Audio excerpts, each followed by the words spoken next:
ഈ മാസപ്പടി കേസിൽ SFIO കുറ്റപത്രം വിചാരണ കോടതിക്ക് കൈമാറിക്കഴിഞ്ഞല്ലോ. എറണാകുളം ജില്ലാ കോടതിയുടേതാണ് ഈ ഒരു നടപടി ഉണ്ടായിരിക്കുന്നത്. സാമ്പത്തിക കുറ്റകൃത്യങ്ങൾ പരിഗണിക്കേണ്ട എറണാകുളം JMFC കോടതിക്കാണ് കുറ്റപത്രം കൈമാറിയത്. ഇതുമായി ബന്ധപ്പെട്ട മറ്റ് വിശദാംശങ്ങൾ കൂടി സുധീഷ്.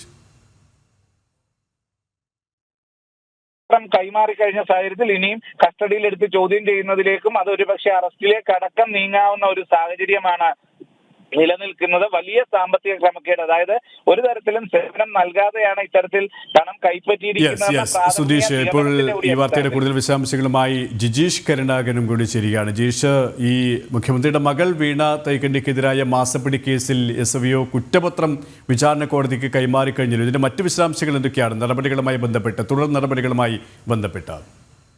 KP, ഇന്നലെ ഉച്ചയ്ക്ക് ശേഷമാണ് ജില്ലാ കോടതിയിൽ കുറ്റപത്രം സമർപ്പിച്ചത് SFIO അന്വേഷണ സംഘം. അതിനുശേഷം കോടതി നടപടികളുടെ ഭാഗമായി നമ്പർ ഇട്ട് വിചാരണ കോടതിക്ക് കൈമാറുക എന്ന ഒരു നടപടിയായിരുന്നു പൂർത്തിയാക്കാനുള്ളത്. അതാണ് ആ നടപടികളുടെ ഭാഗമായിട്ടാണ് ജുഡീഷ്യൽ ഫസ്റ്റ് ക്ലാസ് മജിസ്ട്രേറ്റ് കോടതി 7 ജില്ലാ കോടതി കുറ്റപത്രം കൈമാറിയിട്ടുള്ളത്.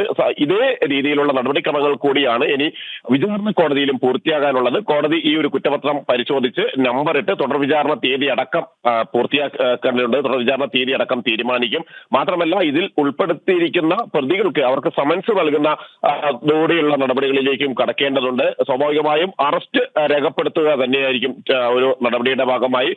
കൂടുതൽ റിമാൻഡ് ഉൾപ്പെടെയുള്ള കാര്യങ്ങളിലേക്ക് നീങ്ങിയില്ലെങ്കിലും അറസ്റ്റ് ഔദ്യോഗികമായി എല്ലാ പ്രതികളുടെയും അറസ്റ്റ് രേഖപ്പെടുത്തേണ്ടതുണ്ട്. പ്രതിപട്ടികയിലുള്ള എല്ലാവരുടെയും അത്തരമൊരു നടപടിയിലേക്ക് കൂടി SFIO കോടതി അനുമതിയോടുകൂടി കടക്കുകയും ചെയ്യും. ഏറ്റവും പ്രധാനപ്പെട്ട വിവരങ്ങൾ ഉൾക്കൊള്ളിച്ചുകൊണ്ട് തന്നെയായിരുന്നു അന്വേഷണ സംഘം കുറ്റപത്രം സമർപ്പിച്ചിരിക്കുന്നത്. മാത്രമല്ല, ഈ മാസപ്പടി കേസുമായി ബന്ധപ്പെട്ട് മാസപ്പടി വാങ്ങിയ ആളുകളുമായി രാഷ്ട്രീയ നേതാക്കളടക്കം പണം വാങ്ങിയതിന്റെ വിശദാംശങ്ങൾ CMRL ഉദ്യോഗസ്ഥരിൽ നിന്ന് പിടിച്ചെടുത്തിരുന്നു.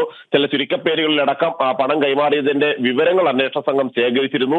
ഈ ശേഖരിച്ച വിവരങ്ങൾ കൂടി ഇതുമായി ബന്ധപ്പെട്ടുകൊണ്ട് SFIO കോടതിയിൽ കുറ്റപത്രത്തിനൊപ്പം സമർപ്പിച്ചിട്ടുണ്ട്.